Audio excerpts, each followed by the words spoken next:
21শে জানুয়ারি অমুক সময় আমাকে ডাকা হয়েছিল, আমার বিশেষ কারণে আমি 21শে জানুয়ারি উপস্থিত হতে পারছি না, সুতরাং আমাকে একটা অল্টারনেটিভ ডেট দেওয়া হোক, এর পরিবর্তে যে কোনো একটা ডেট দেওয়া হোক, আমি সেখানে উপস্থিত হব, উপস্থিত হয়ে আমি হেয়ারিংয়ের উত্তর দেবো। তলায় ধন্যবাদ সহ সই করে আপনার তারিখটা যেদিনকে জমা দেবেন, ধরুন কালকে হয়তো জমা দিতে গেলেন, তারিখটা লিখে দিলেন, একটা জেরক্স করে নিলেন, যখন ইআরও বা এই ইআরও স্যারেরকে জমা দিবেন একটা স্ট্যাম্প লাগিয়ে দেবে, ওটা নিয়ে চলে আসবেন, আপনাকে অল্টারনেটিভ ডেট দিতে বাধ্য। আমি স্বাভাবিকভাবে বলছি, আপনার বাড়িতে একজন মারা গেছে, 21 তারিখের ডেট আছে, তাহলে আপনি কি করবেন? তার লাশ নিয়ে শ্মশানে যাবেন, দাহ করতে, কবরস্থানে দাফন করতে যাবেন, না হেয়ারিং করতে যাবেন? ভাই, আপনার 21 তারিখে ডেট পড়েছে, আপনার মাথা ঘুরে গিয়েছে, হতে পারে তো ভাই, হার্ট অ্যাটাক হয়েছে, বা আপনি সেন্সলেস হয়ে গেছেন, আপনি হসপিটালাইজ হয়ে গেছেন, তাহলে কি আপনারা চান্স পাবেন না? এটা হতে পারে ভাই, অল্টারনেটিভ ডেট পাওয়া যাবে। সুতরাং যদি মনে করেন আপনারা যে 21শে জানুয়ারি ডেট পড়েছে, আতঙ্কিত হওয়ার কিছু ব্যাপার নেই। আপনারা যদি মনে করেন যে এই 21শে জানুয়ারি আমরা কলকাতায় শহীদ মিনারে যাব, না হেয়ারিংয়ে যাব, বা আমার কাজ করব না হেয়ারিং করব, সেক্ষেত্রে আপনারা যদি অ্যাপ্লিকেশান করে জমা করতে, তাহলে কিন্তু আপনাদের অল্টারনেটিভ ডেট পাবেন। সকলে ভালো থাকবেন, সুস্থ থাকবেন। আমি আবারও বলে যাচ্ছি, ভাঙড়ের বিধায়ক কিন্তু নওশাদ সিদ্দিকী, এটুকু মাথায় শুধু রেখে দেবেন। বিধায়কটার নাম কি? আর এই ভরসাটা আছে তো যে ভাইজান আমাদেরকে বিপদে ফেলে ঠেলে দিয়ে পালাবে না? এই ভরসাটা আছে তো নাকি? একটু হাত তুলুন যাদের এই ভরসাটা আছে। এই ভরসা করেন তো নাকি? একটু হাতটা তুলে রাখুন যে ভাইজান আমাদের সাথে সব সময় থাকবে। মায়েরা যারা দূরে আছেন হাতটা তুলে রাখুন, এই ভরসাটা আছে তো নাকি? এই ভরসাটাই করে রাখবেন। ওই আমি লোক দেখানো দরজা ঠেলাঠেলির পক্ষে নয়, যেখানে গেলে আসল কাজ হবে প্রথম আমি সেখানে যাব। যদি ওখান থেকে না কোনো ডিসিশন নেয়, তারপরে কোথায় কোথায় দরজা ঠেলতে হবে, কি দরজার সামনে তালা লাগিয়ে বসতে হবে, আমি ভালো করে জানি ভাই, তখন আপনাদের সাথে নিয়ে আমি করে নেব। আগে দরকার মেন চাবিটা লাগানো, সেটা হচ্ছে সুপ্রিম কোর্ট। চাবিটা যদি লাগিয়ে দিয়েছি, চাবিটা গিয়ে লাগিয়ে দিয়েছি, পরের হচ্ছে স্টেপে স্টেপে স্টেপ। এই ওয়াকফ সম্পত্তি, আজকে কবরস্থান, ঈদগাহ, মাজার, মসজিদ, মাদ্রাসা যে সুরক্ষিত আছে এখনো পর্যন্ত, বুল্লুজার চালিয়ে ওখানে মদের ফ্যাক্টরি, জুতোর ফ্যাক্টরি বা কোনো ফ্যাক্টরি তৈরি হয়ে যায়নি। শুধু রাস্তায় আন্দোলন করলে হতো না, কিন্তু রাস্তাতেও আন্দোলন হয়েছে, আর চাবিটা সুপ্রিম কোর্টে লাগানো হচ্ছে। এই নওশাদ সিদ্দিকীদের মধ্যে কিছু লোক গিয়ে সুপ্রিম কোর্টে মামলা করেছিল বলে এখনো ওই নটোরিয়াস ক্রিমিনালের পূর্বপুরুষের কবরস্থানটা সুরক্ষিত আছে। বুঝতে পারছেন কি বলছি? উনার কবরস্থান, উনার পূর্বপুরুষের কবরস্থান যে সুরক্ষিত আছে, সেটা নওশাদ সিদ্দিকীদের মতো কিছু করা মানুষের মামলার জন্য। মমতা ব্যানার্জি, অভিষেক ব্যানার্জি এটা নিয়ে কিন্তু মামলা করেনি, এটা ওদের একটু শুনিয়ে দেবেন। তবে পূর্বপুরুষকে খুঁজে পাওয়া মুশকিল। সকলে ভালো থাকবেন। আমাদের রক্তদানের কাজ চলবে তো নাকি? হয়তো আমার বক্তব্য শেষ হয়েছে, কিন্তু রক্তদানের কাজ চলবে, আপনারা নিয়মিত রক্তদান করবেন এটা আশা করছি। যদি 120 দিন পরে আইএসএফের পক্ষ থেকে এখানে রক্তদান শিবির না হয়, যদি তৃণমূলের পক্ষ থেকেও করে, আমি আপনাদের বলছি নির্দ্বিধায় ওই ক্যাম্পে গিয়েও আপনারা রক্ত দেবেন। খারাপ লাগলো নাকি? কারণ রক্ত যদি আপনি না দেন, ব্লাড ব্যাঙ্কগুলো ভর্তি থাকবে কি করে? মিটিংয়ের বদলা পাল্টা মিটিং করে, মিছিলের বদলা পাল্টা মিছিল করে, কিন্তু এই সামাজিক কাজের চ্যালেঞ্জ নেয় না কেন? আমরা তো চ্যালেঞ্জ করি।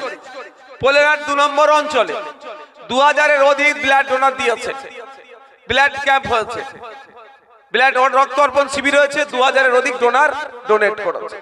ওটা তৃণমূল কংগ্রেসের উচিত ছিল চ্যালেঞ্জ হিসাবে নেওয়া। সরকারে ওরা আছে, মুখ্যমন্ত্রী ওদের, স্বাস্থ্যমন্ত্রী ওদের, লেবার মিনিস্টার ওদের, জেলা পরিষদ ওদের, সবই ওদের। তাহলে ওখানে ওরা 4000 করে দেখাবে। এই কম্পিটিশনটা আমাদের মধ্যে আসা দরকার, কিন্তু এই কম্পিটিশনটা আমাদের মধ্যে আসছে না। কি হচ্ছে? মিছিলের পরিবর্তে 500 টাকা দিয়ে মিছিল করার জন্য লোক নিয়ে আসছে, বিরিয়ানির প্যাকেট তেল দিয়ে লোক নিয়ে আসছে, কিন্তু ডোনার পাচ্ছে না। আর এদিকে বলছে আইএসএফ ভাঙড়ে নাই। যদি আইএসএফ ভাঙড়ে না থাকে, তাহলে 1000, 800, 700, 650, 693 জন ডোনার হচ্ছে কি করে? আবিষ্কার তো আমরা করছি না এক্সট্রা মানুষকে এখানে, আর আমরা ওই জন্য অঞ্চল ভিত্তিক করছি। এটা যদি এক জায়গায় করতাম সেন্ট্রালি, সমস্ত ভাঙড়ের মানুষ এসে দিচ্ছে, এটা বলতো। সাউন্ড একটু কম লাগছে আমার কানে, মনে কম আসছে। তোমরা না সাউন্ড ঠিক আছে, তোমাদের উচিত ছিল এদিকে একটা বক্স দিয়া, একটা বক্স।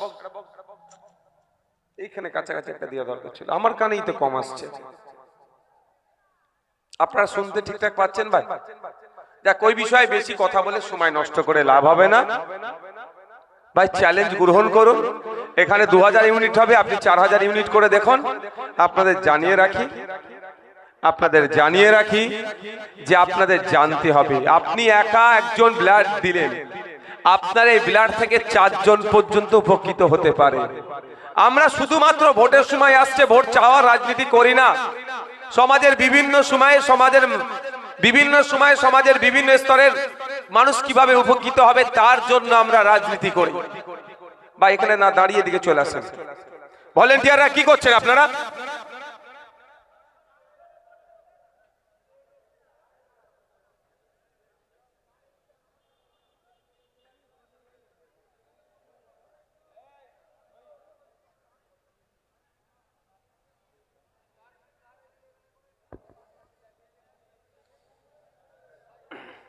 সাউন্ডটা ঠিক করে নাও তো ভাই। ঠিক আছে, বন্ধুগণ, আজকে এই মহতী রক্ত অর্পণ শিবির চলছে। আপনাদের একটা কথা বলবো, একজন মানুষ ব্লাড দিলে 4 জন মানুষ উপকৃত হয়। আজকে এখান থেকে 100 ইউনিট ব্লাড কালেক্ট হয়, তাহলে 400 মানুষ উপকৃত হবে, এটা মাথায় রাখবেন। পার ডে পশ্চিমবাংলায় 1800 থেকে 2000 মানুষের রক্তের প্রয়োজন হয়।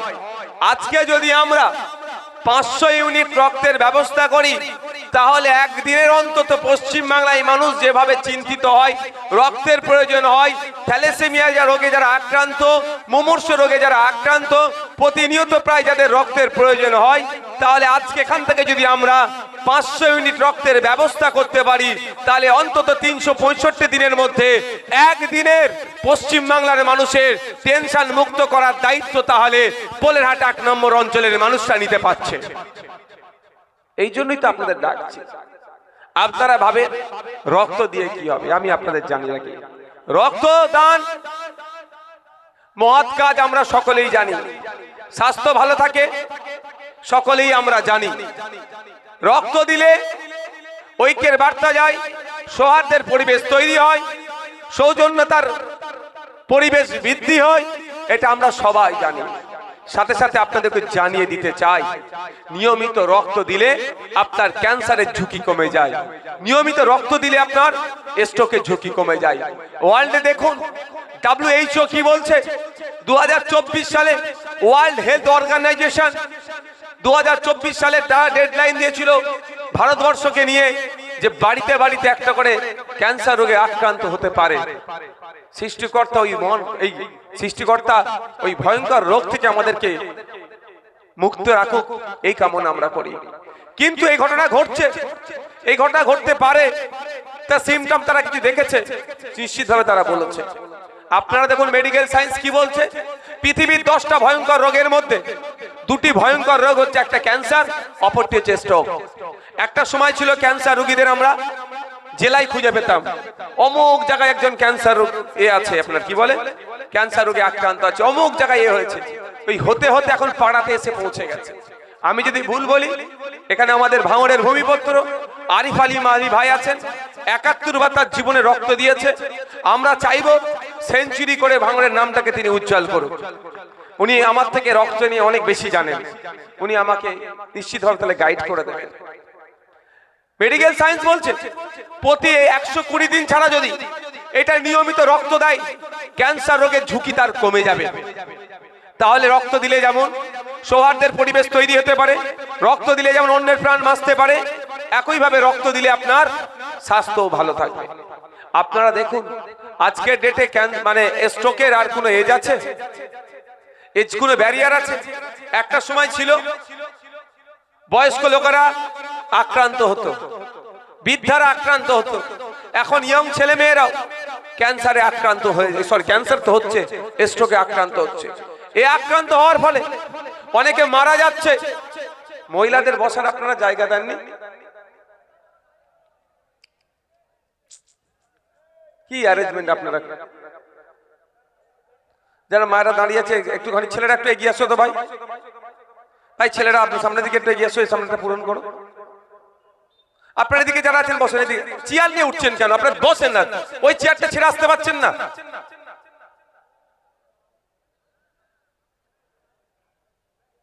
চেয়ার নিয়ে উঠাউঠি করবেন না আপনারা।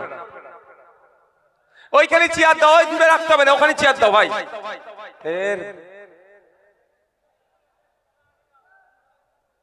মহিলাদের একটা বসার না জায়গা দিলে হয়, ওরাও তো অনেক এগিয়ে আসছে।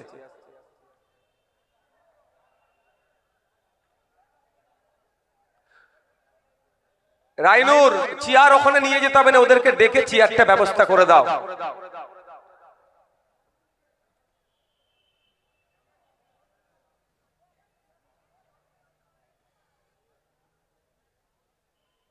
ঠিক আছে, যদি মহিলারা আসে পেছন দিকে জায়গা আছে, ব্যবস্থা করে দেবে। আর প্রয়োজনের বেশি যেখানে রক্তদান শিবির চলছেন, স্বেচ্ছাসেবকদের বলবো ওখানে গিয়ে ডিস্টার্ব করবেন না, প্রয়োজনের বেশি ওখানে যাবেন না।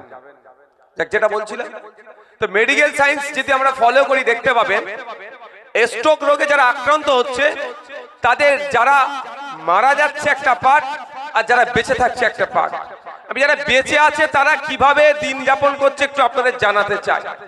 যারা স্ট্রোক রোগে আক্রান্ত হয়ে বেঁচে থাকছে তাদেরকে আমরা যদি লক্ষ্য করি দেখতে পাবো যে আপনার 80% মানুষ তারা আর কর্মক্ষমতা থাকছে না, কর্মক্ষমতা তাদের হারিয়ে ফেলছে, অর্থাৎ তারা জীবনের মতো বেড রেস্ট কেউ হয়ে যাচ্ছে, নাহলে কাজ কর্মক্ষমতা হারিয়ে ফেলছে। তাহলে এই ভয়ঙ্কর রোগ থেকে যদি আপনি আমি বাঁচতে চাই তাহলে আপনাকে আমাকে নিয়মিত রক্ত দিতে হবে, রক্তদান করতে হবে। তাই বন্ধুগণ এগিয়ে আসুন। যারা রক্তদান করতে ভাবছেন কি হবে না হবে, 18 থেকে 22 দিনের মধ্যে আপনার শরীরে সেই রক্তটা পৌঁছে যাবে। সর্বোচ্চ 18 থেকে 22 দিনের মধ্যে আপনার শরীরে নতুন রক্ত তৈরি হয়ে যাবে। এতে লাভ কি হয় নিয়মিত রক্ত প্রদান করলে? হয়তো আপনারা ভাবছেন কি হবে না হবে, আপনার শরীরে কোনো যদি ভয়ঙ্কর কোনো রোগের বাসা বেঁধে থাকে আপনারা জানতে পাচ্ছেন না। যথাসময়ে জানতে না পারার জন্য ট্রিটমেন্ট হচ্ছে না। ট্রিটমেন্ট যখন জানতে পারছেন তখন ফাইনাল স্টেজে চলে যাচ্ছে আপনার, তাহলে এখন আর ট্রিটমেন্ট করলেও সেটাকে রিকভারি করতে পারছেন না। তাহলে করণীয় কি? আপনি যখন রক্তদান করছেন, এই আজকে ব্লাড ক্যাম্পে আপনি রক্ত দেবেন, এটা মাথায় রাখবেন যে আপনার রক্তটা নিয়ে গিয়ে সরাসরি অন্য মানুষের কিন্তু শরীরে দেবে না। আগে আপনার রক্ত নিয়ে কি ট্রিটমেন্ট হবে, পরীক্ষা হবে। যদি আপনার রক্তের মধ্যে কোনো ভয়ঙ্কর রোগ থেকে থাকে ওটা তাহলে ইউজ হবে না, আর যদি থেকে থাকে তাহলে আপনার বাড়িতে কিন্তু একটা আমরা কি পাঠিয়ে দেবো যে দেখুন আপনি অমুক তারিখে ওখানে রক্তদান শিবির করতে গিয়েছিলেন, কিন্তু আপনার শরীরে এই রক্তটা আছে। এই আর চেয়ার তোলাতুলি করতে হবে না ভাই, আপনার শরীরে এই রক্তটা আছে, এই রোগটি আছে, আপনি এটাকে ট্রিটমেন্ট শুরু করুন। অর্থাৎ আপনি যদি আপনার শরীরের কি রোগ আছে এই জন্য যদি নিজে থেকে টাকা খরচ করে রক্তকে ব্লাড টেস্ট করান, একটা হেভি অঙ্কের টাকা লাগবে, এখানে 1 টাকাও খরচ হচ্ছে না। তাই আপনাদের বলবো আগিয়ে আসুন, রক্তদান শিবির রক্ত দিন। 120 দিন ছাড়া ছাড়া আপনারা রক্ত দেবেন। কে কোন ব্যানারে হচ্ছে, কোন রাজনৈতিক দল, কোন সামাজিক সংগঠন, কোন ধর্মীয় সংগঠন, এসব দেখার প্রয়োজন নাই। আমি যখন ব্লাড ব্যাংকে যাই, আমার আপনার যখন ব্লাডের প্রয়োজন হয়, আমরা রিকুইজিশন ফর্ম নিয়ে গিয়ে কি বলি, এই গ্রুপের রক্ত দাও।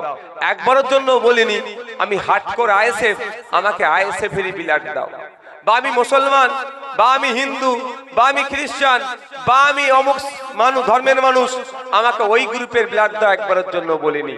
যখন আমাদের ব্লাডের নেওয়ার সময় ধর্মবর্ণ দেখি না, রাজনৈতিক পরিচয় দেখি না, তাহলে আমরা ব্লাড ব্যাংকে যখন যাব আমাদের ওই পরিচয় দেখার প্রয়োজন নাই। প্রতি 120 দিন ছাড়া আমি আপনাদের কাছে অনুরোধ করব আপনারা আপনাদের মূল্যবান রক্ত দিয়ে আমাদের এই ক্যাম্পকে শুধু নয় অন্যান্য যে ক্যাম্পগুলো হবে সেইগুলোকে সাফল্যের উচ্চ শিখরে পৌঁছাতে সহযোগিতা করবেন। বন্ধুগণ, এখন একটা বিষয় খুব ট্রেন্ডিং এ আছে, আতঙ্কিত করা হচ্ছে, খুব